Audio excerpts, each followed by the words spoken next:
नमस्कार साथियों, आप सभी का स्वागत। साथियों, सामान्य हिंदी के क्रम में आज की वीडियो में हम लोग बात करेंगे और सभी भर्ती परीक्षा, चाहे वो आपकी शिक्षक भर्ती से संबंधित, आपकी यूपी टेट की हो, आपका सी टेट से संबंधित हो या आपका सुपर टेट से संबंधित हो या अन्य भर्ती परीक्षाएं, वो कोई भी भर्ती परीक्षा होगी, सामान्य हिंदी का प्रश्न आपको हर भर्ती परीक्षा में मिलता है। चाहे वह आपका लेखपाल भर्ती की हो या शिक्षक भर्ती से ही संबंधित, एजुकेशन से ही संबंधित आपका बीएड इंट्रेंस का हो या आपका कोई भी सिविल सर्विस का एग्जाम हो, वो भी हिंदी के प्रश्नों को लेकर आता है। और यहाँ इस क्रम में, हिंदी के क्रम में, हम आपके साथ चैप्टर वाइज, यहाँ पर हम आप पूरे चैप्टर के क्रम में चलेंगे। चैप्टर वाइज हम खंड को लेकर चलेंगे और सभी चैप्टर्स में लगभग 1500 प्लस क्वेश्चंस की पूरी सीरीज हम आपको देंगे।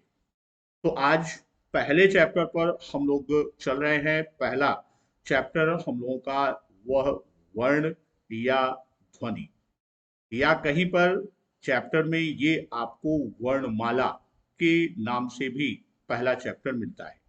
तो इस खंड में भी हम आपको कई क्रम देंगे। जैसे आज 20 प्रश्न लेके चल रहे हैं, 20 प्रश्नों की सीरीज हम प्रतिदिन आपके साथ शेयर करेंगे। तो यहाँ चाहे वो आप टेट की तैयारी कर रहे हो, सी टेट हो, सुपर टेट, बीएड या लेखपाल या अन्य वनडे एग्जाम, जिन सब में हिंदी के क्वेश्चंस आपको मिलेंगे, तो वो प्रश्न आपको ऐसे मिलेंगे जो आपकी परीक्षा में प्रश्न आपको मिलते रहें। चलिए चलते हैं हम प्रश्न के क्रम में। तो आज का पहला प्रश्न, निम्न में से कौन सही नहीं है? ता था दंत व्यंजन है, व्यंजनों का उच्चारण बिना स्वर के हो सकता है या वह अर्ध स्वर है, श स स ऊष्म व्यंजन है। यहाँ इस प्रश्न में आपका उत्तर विकल्प दूसरा, यानी विकल्प ऑप्शन बी आपका सही है और यही आपका क्या है, उत्तर है। क्योंकि हम जानते हैं यहाँ प्रश्न आपसे पूछा है कि कौन सही नहीं है, तो यहाँ पर व्यंजनों का उच्चारण हम स्वर की सहायता से ही कर सकते हैं। बिना स्वर के व्यंजन का उच्चारण संभव नहीं है। जैसे अगर हम मूल व्यंजन की बात करते हैं, यहाँ थोड़ा सा हम इसको और डिस्क्राइब कर दें। मूल व्यंजन की बात करते हैं तो वह क्या होते हैं? वह अर्धाक्षर होते हैं। यानी मूल रूप में व्यंजन को जब हम लिखते हैं तो वो नीचे हलंत के साथ लिखते हैं, और हलंत का मतलब अर्ध रूप में होता है। और इसके साथ जब विभिन्न स्वरों का योग होता है तो वो आपका पूर्ण उच्चारण योग्य बनता है। जैसे का में ह्रस्व आ, का में ह्रस्व ई का प्रयोग करेंगे तो की का उच्चारण होगा। उसी तरह विभिन्न स्वरों के मेल से, यानी उनकी सहायता से ही हम व्यंजनों को उच्चरित करते हैं। यहाँ ताथा दंत व्यंजन है, ये अपने में सही है। यावा को अर्धस्वर कहते हैं, क्योंकि ये कभी इसका जो ध्वनि उच्चारण करते हैं कभी स्वर और कभी व्यंजन में होता है। और ये तीनों सा ऊष्म व्यंजन, या इसी को हम संघर्षी व्यंजन भी कहते हैं। क्वेश्चन नंबर 2, निम्न में कौन प्रकंपित व्यंजन है? यहाँ एक शब्द आया है प्रकंपित। तो यहाँ प्रकंपित भी आपसे पूछ सकता है। यहीं पर प्रकंपित के स्थान पर आपसे प्रश्न लुंठित व्यंजन भी पूछ सकता है। तो प्रकंपित या लुंठित व्यंजन, जिसके उच्चारण में, यानी वो व्यंजन जिनके उच्चारण में ताल लुढ़क कर स्पर्श करे। इसमें क्या होता है? उच्चारण में तालु लुढ़क कर स्पर्श करे, या यूं कह दें कि जिनके उच्चारण में क्या होता है, हमारी जिह्वा, उच्चारण में क्या होता है, उच्चारण में जो जिह्वा है, जिह्वा मुड़कर वत्स भाग को स्पर्श करती है। जिह्वा मुड़कर किसे करती है? वत्स भाग को स्पर्श करती है। वत्स भाग को स्पर्श करे तो वहां पर वह व्यंजन क्या होता है? वह प्रकंपित या लुंठित व्यंजन भी हम कहते हैं। और वत्स भाग का मतलब है वत्स का खंड जो है वह दंतमूल या जिसे हम मसूढ़ा कहते हैं, दंतमूल या मसूढ़ा। अर्थात जिह्वा मुड़कर मसूढ़े को छूती है, अर्थात जिह्वा में क्या होता है? जिह्वा में एक प्रकार का लुंठन होता है, या यूं कह दें कि तीव्र गतिशीलता आ जाती है। तीव्र क्या होती है? तीव्र गतिशीलता आ जाती है, इसीलिए इसे लुंठित या प्रकंपित व्यंजन कहते हैं। और इसमें उत्तर आपका ऑप्शन सी होगा, यानी रा को हम क्या कहते हैं? रा क्या है? ये प्रकंपित या लुंठित व्यंजन है। और ऑप्शन सी क्या होगा? ऑप्शन सी आपका आंसर होगा। नेक्स्ट क्वेश्चन पे चलते हैं। निम्न में से किस वर्ण का उच्चारण स्थान कंठ नहीं है? हम आप जानते हैं कि जब उच्चारण स्थान की बात करते हैं तो जो हमारा आपका स्वर यंत्र है, जिसे हम कॉकल भी कहते हैं, ये मान लीजिए है, तो यहाँ ये आपका कंठ है। कंठ से और नीचे आते हैं तो ये आपके फेफड़े की तरफ जाते हैं, यहां से वायु निकलती है तो कंठ से होते हुए वह ऊपर आती है। और यहाँ आपका जो भाग बनता है तो यहां से होते हुए यहां स्पर्श करेगी, यहां करेगी, जीवा नीचे की तरफ आएगी, यहाँ दांत पर या ओष्ठ पर। यही हमारे क्या है? स्वर के उच्चारण के उद्गम स्थल हैं। तो यहाँ पर जब हम बात करते हैं तो कंठ के अंतर्गत कंठ वर्ण के उच्चारण में आ का दोनों रूप, ह्रस्व और दीर्घ। इसमें आपका का वर्ग आता है, इसमें आपका हा आता है, और विसर्ग। ये इतने ध्वनियों का उच्चारण कहां से होता है? कंठ से होता है। तो यहाँ पर क ख ग ये तीनों किससे हैं? का वर्ग से संबंधित, अर्थात ये तीनों कंठ वर्ण है। और ढा जो है ये कंठ वर्ण नहीं है। तो ऑप्शन डी हमारा आंसर होगा। और अब यहाँ एक प्रश्न आता है कि ढा जो है ये किस उच्चारण स्थान से होता है? तो ढा जो है वो टा वर्ग का है। किसका है? टा वर्ग का। और टा वर्ग जो है ये आपका मूर्धा से होता है, अर्थात ये मूर्धन्य वर्ण में जाता है। निम्न में कौन संयुक्त वर्ण नहीं है? छ, त्र, ज्ञा और री। तो संयुक्त वर्ण को हम जानते हैं कि जो दो वर्णों के योग से बनते हैं वो संयुक्त वर्ण है। यहां पर री क्या है? री जो है ये स्वर आता है, तो ये संयुक्त वर्ण नहीं। तो ऑप्शन डी क्या होगा? हमारा विकल्प सही होगा और यही हमारा आंसर होगा। अच्छा, अब यहां ये भी हम बात कर लेते हैं कि ये किन के योग से बना है। तो ये का और मूर्धन्य सा से बना है। यहां पर सा और आ का योग होके ये हम खाली क हलंत धन स का बात कर सकते हैं। त्रा जो है वो ता हलंत और रा के योग से बना है। ज्या जो है वो जा हलंत और या के योग से बना है।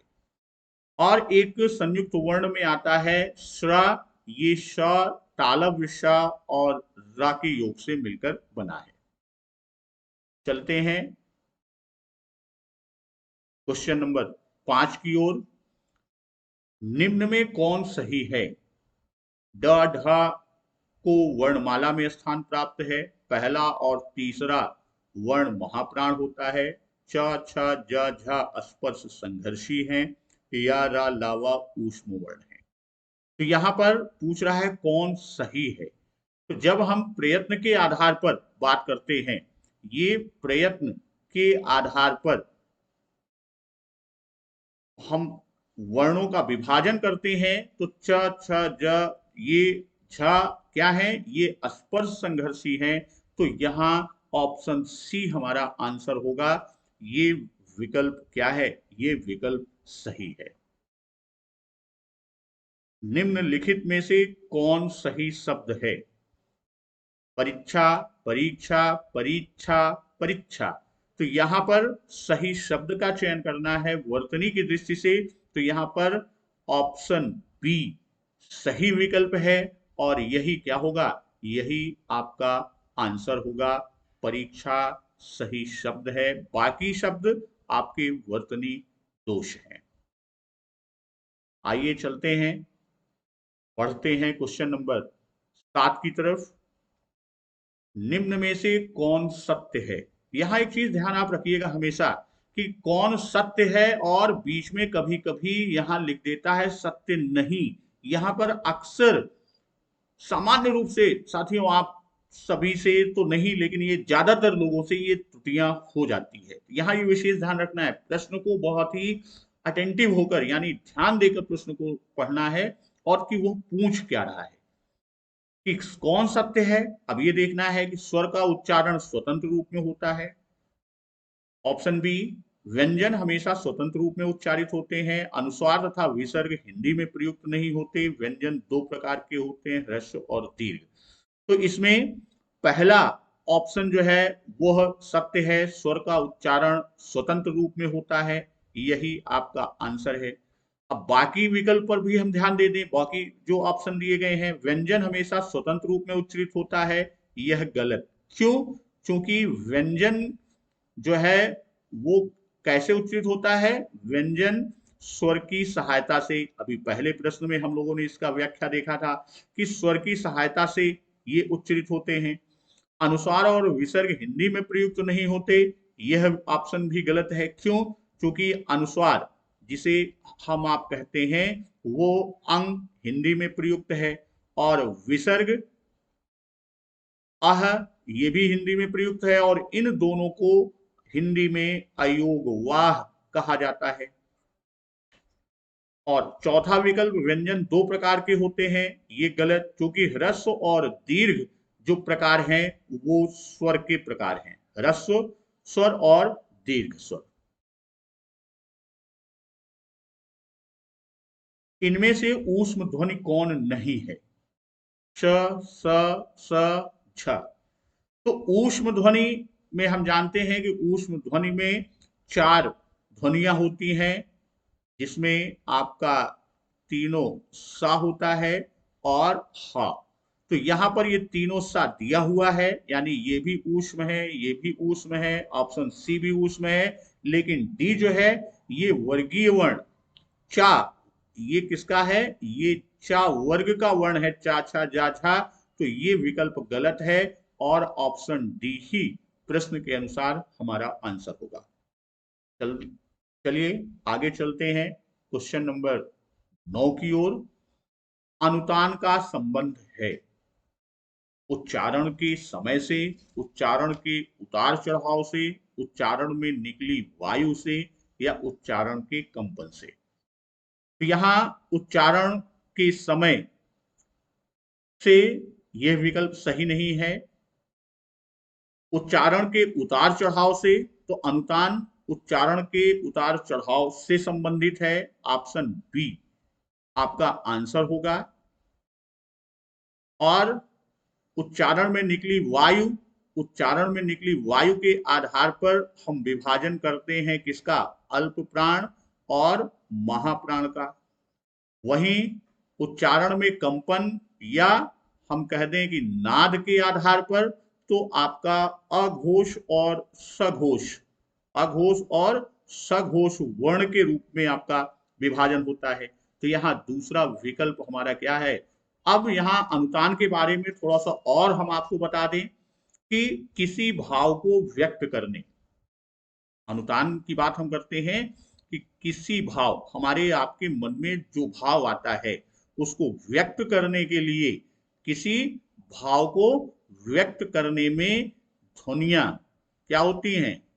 जो ध्वनियां हैं, किसी भाव को व्यक्त करने में ध्वनियों के कंपन में, ध्वनियों के कंपन में उतार चढ़ाव, ध्वनियों की कंपन में जो उतार चढ़ाव है, उसी उतार चढ़ाव को हम क्या कहते हैं, उसी को अनुतान कहते हैं।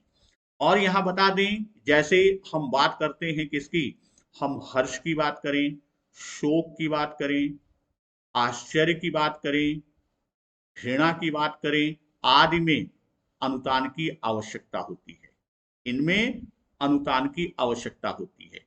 और यहां आप जान लें कि अनुतान के कारण, किसके, अनुतान के कारण भाषा में रोचकता। एक प्रश्न यहाँ पे ये भी बनता है, निम्न में किसके कारण भाषा में रोचकता बनती है, तो आती है, तो निम्न में तो वो भाषा में रोचकता किसके कारण आती है, अनुतान के कारण। यही कारण है कि जो बालक हैं और औरतें हैं, इनकी भाषा, औरतों की जो भाषा है, या यूं कह दें भाषा कैसी, उनकी जो बोली है, उनकी बोली में मधुरता अनुतान के कारण ही आती है। उनकी बोली में जो मधुरता, बालकों के और औरतों की बोली में जो मधुरता है, वो किसके कारण आती है, वह अनुतान के कारण आती है। चलिए देखते हैं क्वेश्चन नंबर 10। निम्न में कौन सही है। अल्प प्राण में मुख से वायु की मात्रा कम निकलती है, महाप्राण में मुख से वायु की मात्रा कम निकलती है, अल्प प्राण में खास स्वर पर बल पड़ता है, या महाप्राण में शब्द के प्रथम स्वर पर बल पड़ता है।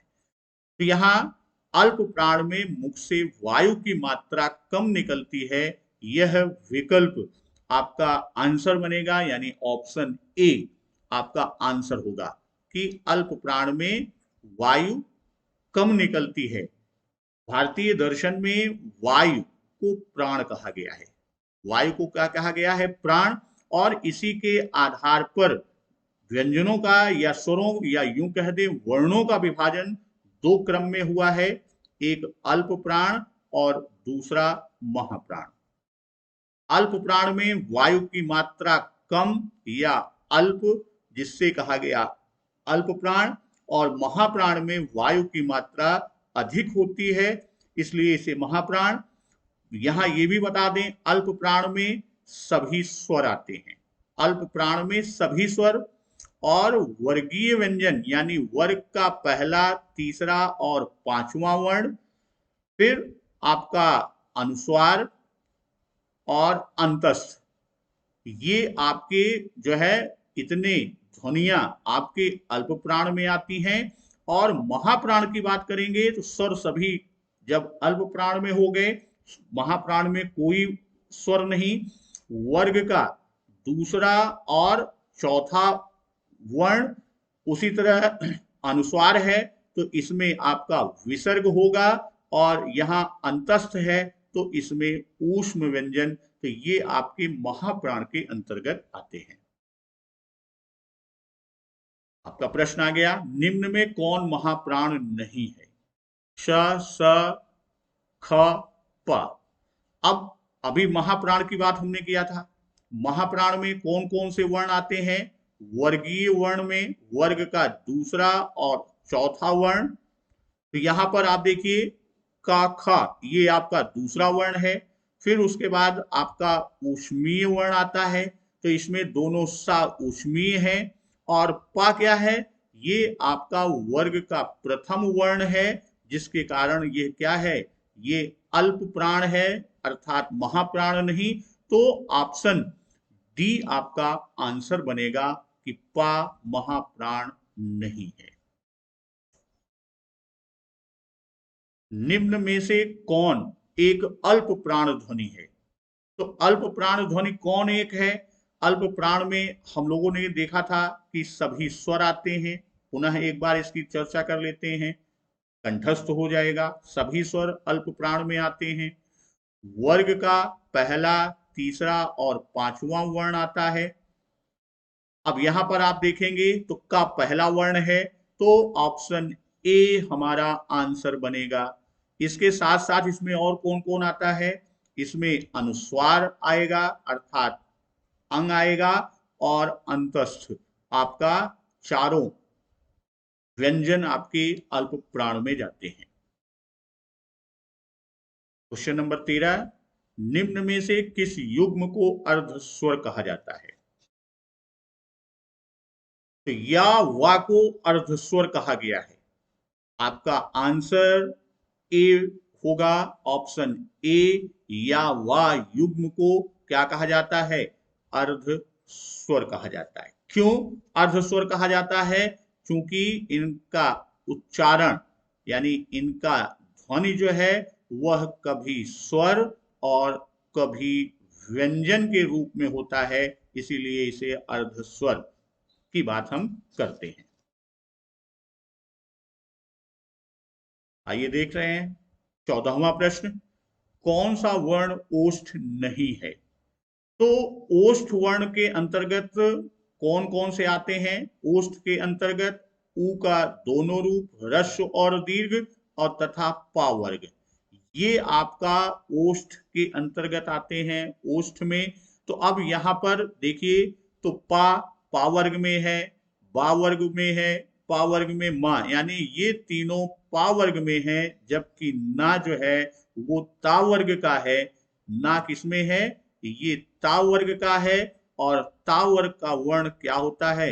वह दंत के अंतर्गत जाता है। तो यहाँ आंसर हमारा आपका बनेगा ऑप्शन बी जो है वो आंसर होगा, चूंकि यहां नहीं पूछा गया है। चलिए देखते हैं अगला प्रश्न, निम्न में कौन असत्य है? ता ओष्ठ व्यंजन है, सा ऊष्म व्यंजन है, फा ओष्ठ व्यंजन है, छा संयुक्त व्यंजन। यहाँ ता ओष्ठ व्यंजन, ये कथन आपका असत्य है, और यही क्या होगा? यही हमारा आपका आंसर होगा, क्योंकि ता ओष्ठ नहीं बल्कि ता क्या है? यह दंत व्यंजन के अंतर्गत जाता है। क्वेश्चन नंबर 16 है, निम्न सूचियों को सही विकल्प का चयन कर सुमेलित करें। सूची एक में उच्चारण स्थान दिया है, दूसरी सूची में व्यंजन दिया गया है। अब यहां आप देखिए, तो दंत दंत व्यंजन में कौन सा उच्चारण स्थान से ता वर्ण आपका आएगा? ता व्यंजन। वहीं जब हम बात करेंगे मूर्धा, तो मूर्धा में आपका टा आएगा। वहीं जब हम बात करेंगे तालु, तो तालु में आपका चा आएगा। और जब बात करेंगे कंठ की, तो कंठ में का आएगा। तो इस तरह हमारा विकल्प ए का चौथा, बी का तीसरा, सी का दूसरा और डी का पहला, तो ये ऑप्शन आपका बी जो है वो आंसर होगा, यानी ये आपका सही मिलान है। क्वेश्चन नंबर 17, प्रयत्न के आधार पर रा व्यंजन की को किस कोटि में रखा जाएगा या किस कोटि में आता है? प्रकंपित, संघर्षी, स्पर्श या अर्धस्वर? तो यहाँ हम अभी इससे पूर्व के प्रश्न में देख चुके हैं कि प्रयत्न के आधार पर रा को प्रकंपित व्यंजन की श्रेणी में हम रखते हैं, या प्रकंपित कहें, या इसी को हम लुंठित व्यंजन भी कहते हैं। इसी को हम लुंठित व्यंजन भी कहते हैं। संघर्षी के अंतर्गत आपका जब प्रयत्न के आधार पर हम संघर्षी की बात करते हैं, तो इसमें श, फा, मा, खा, गा नुक्ते के साथ, जा नुक्ते के साथ, फा नुक्ते के साथ आदि, ये आपके संघर्षी व्यंजन के अंतर्गत आते हैं। स्पर्श में आपका का से मा तक स्पर्शी में आएगा। वहीं अर्ध स्वर में अभी चर्चा कर चुके, इसमें या और वा जो है ये अर्ध स्वर में आएंगे। तो यहाँ आंसर हमारा क्या होगा? हमारा आंसर ऑप्शन ए जो है यही आंसर होगा कि रा को हम प्रकंपित या लुंठित श्रेणी में रखेंगे। नेक्स्ट क्वेश्चन, निम्न में कौन संयुक्त स्वर का उदाहरण नहीं है? तो संयुक्त स्वर या संयुक्त स्वर को ही हम संध्य स्वर भी कहते हैं। यह भिन्न दो भिन्न स्वरों के योग से बनता है। यहाँ पर जैसे ए ऐ ओ औ ये आपके संयुक्त या संधि स्वर कहे जाते हैं। तो संयुक्त स्वर में जैसे ए है तो ए का योग आ ह्रस्व या दीर्घ का ह्रस्व या दीर्घ ई के साथ होता है, और आय जो है ये वृद्धि के कारण आ का योग ए से होने पर ये अय वृद्धि रूप में जाता है, और ओ का योग ओ जो आपका संयुक्त है आ का योग किससे ऊ से होने पर बनता है, और औ उसका वृद्धि रूप होता है जो आ में ओ का योग होने से वह उसके वृद्धि रूप में जाता है। तो यहाँ पर ये तीनों क्या है, संयुक्त स्वर हैं, जबकि चौथा ऑप्शन हमारा यह संयुक्त नहीं बल्कि दीर्घ स्वर है, तो ऑप्शन डी हमारा आंसर होगा। चलिए देखें प्रश्न संख्या 19। औ का उच्चारण स्थान। अभी अभी हम लोगों ने औ को देखा, तो ये ओ का क्या है, ओ का वृद्धि रूप है। ओ का क्या है, वृद्धि रूप है, और वृद्धि गुण के कारण क्या होता है, औ बनता है। और ओ को जब हम देखते हैं तो ये आ और ऊ के योग से बनता है। आ उच्चारण हमारा कंठ है और ऊ का उच्चारण ओष्ठ में है। तो अब इन दोनों के आधार पर जो औ है, औ का जो उच्चारण स्थान होगा वह आपका कंठोष्ठ होगा। यहां आपका ऑप्शन ए क्या होगा, ऑप्शन ए आपका आंसर होगा। और आज का लास्ट क्वेश्चन देखें, किस स्वर का कोई मात्रा नहीं है। तो यहां पर एक स्वर की मात्रा की बात करते हैं, तो मात्रा हम कहते किसे हैं, स्वरों के प्रतिनिधि रूप जो स्वर व्यंजन की सहायता करते हैं, तो स्वरों के प्रतिनिधि रूप जिनसे व्यंजन वर्णों का, जिनसे व्यंजन वर्णों का उच्चारण हो पाता है, व्यंजन वर्णों का उच्चारण हो पाता है, मात्रा कहलाते हैं। क्या कहलाते हैं, मात्रा कहलाते हैं। जैसे अब हम विभिन्न स्वरों की मात्राओं की बात कर लें, जैसे का हलंत धन आ का योग होता है तो ये का बनता है। का हलंत धन बड़ा आ का योग होगा तो वो का बनेगा।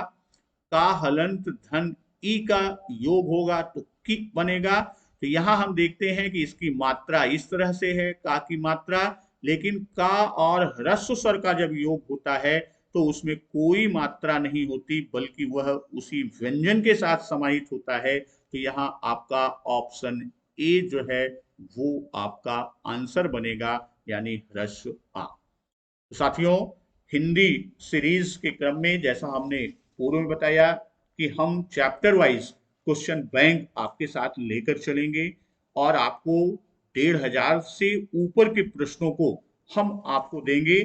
वो आप बीएड की तैयारी कर रहे हो, टेट सीटेट की तैयारी कर रहे हो, सुपर टेट, लेखपाल या किसी भी भर्ती परीक्षा जिसमें हिंदी के प्रश्न आते हैं, तो आप विश्वास कीजिए कि यह प्रश्न आपको इन परीक्षाओं में मिलेंगे।